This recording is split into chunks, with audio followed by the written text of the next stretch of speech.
witnesses for being here today.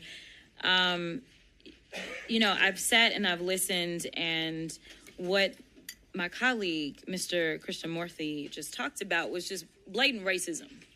Like, I'm going to just call a thing a thing. Like, this administration is racist. That he has always been a racist, and that is what we are enduring in this country.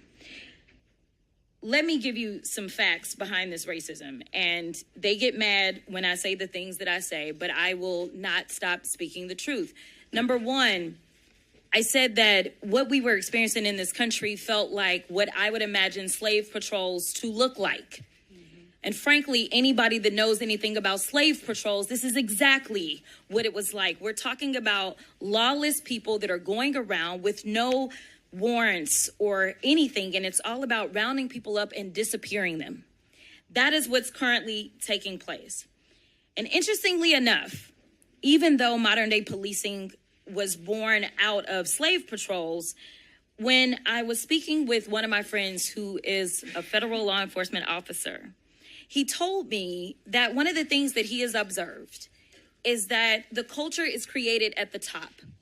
And when I think about it, it absolutely makes sense.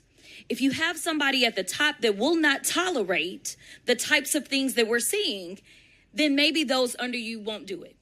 But we know that we have a racist at the top. He has called himself the head law enforcement agent in this country, and therefore everybody has decided that it is okay to take off their hoods and mask up as ICE agents.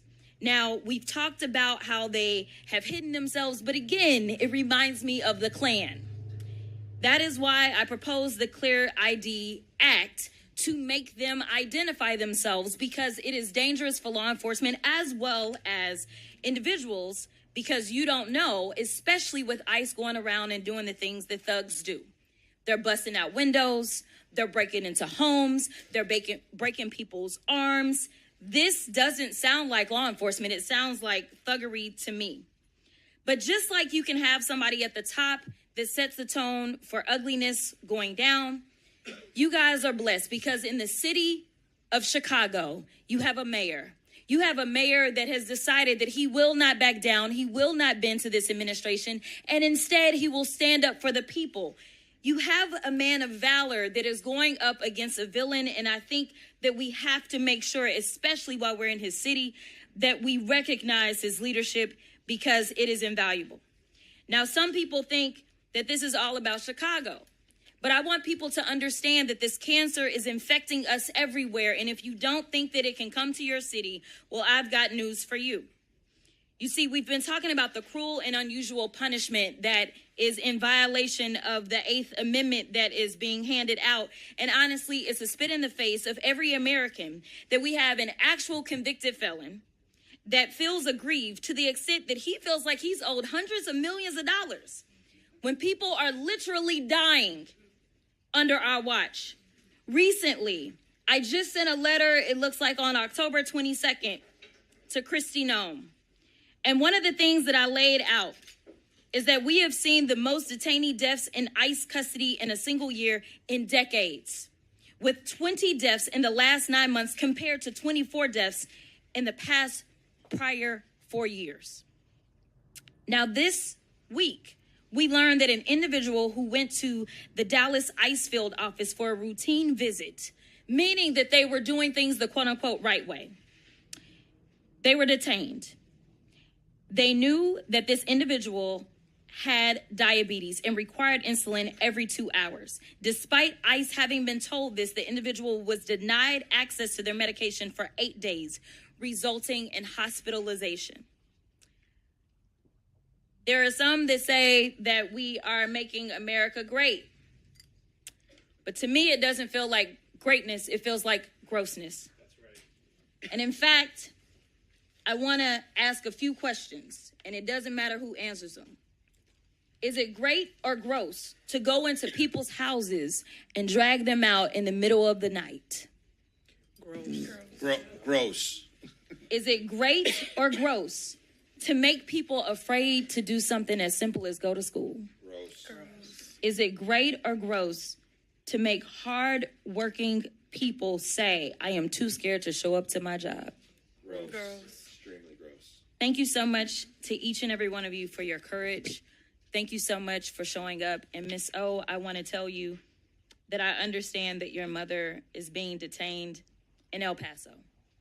I did go and visit. Thank that you for facility. being here with Patriot Voice of the Left. Make sure you like and subscribe so we can keep elevating the voices that defend justice, dignity, and human rights for everyone across this country. What we just heard from Representative Jasmine Crockett is the kind of leadership our nation needs. She looks straight at the reality so many try to ignore. Policies that tear families apart in the middle of the night are not making America stronger. They are rooted in a long, painful legacy in this country, and she refused to let people pretend otherwise. She reminded us that when those in power set a tone of hostility and division, the system follows. If the people at the top condone cruelty, then cruelty becomes normalized on our streets, our borders, and in our agencies. Her Clear ID Act is about safety and accountability. Every American deserves to know who is entering their home, detaining their family, and exercising the government's power. That is not radical. That is the bare minimum in a democracy. And she brought receipts. 20 deaths in ICE custody in 9 months. People denied life-saving medical treatment. Families living in fear of going to work, school, or even stepping outside. These are not numbers. These are lives, communities, and futures. No one should suffer like that under our flag. I stand with Representative Jasmine Crockett because she refuses to look away. She uses her platform to demand dignity for every person, to expose wrongdoing, and to remind us what the United States is supposed to stand for: fairness, equality, and respect for every human being. If you believe in that too, if you believe America should protect people instead of terrorizing them, stick with us. Hit that subscribe button, share this message, and join Patriot Voice of the Left as we continue to amplify those fighting for justice and accountability. We are not backing down. We are not bending. We are standing up for the people, just like Representative Jasmine Crockett.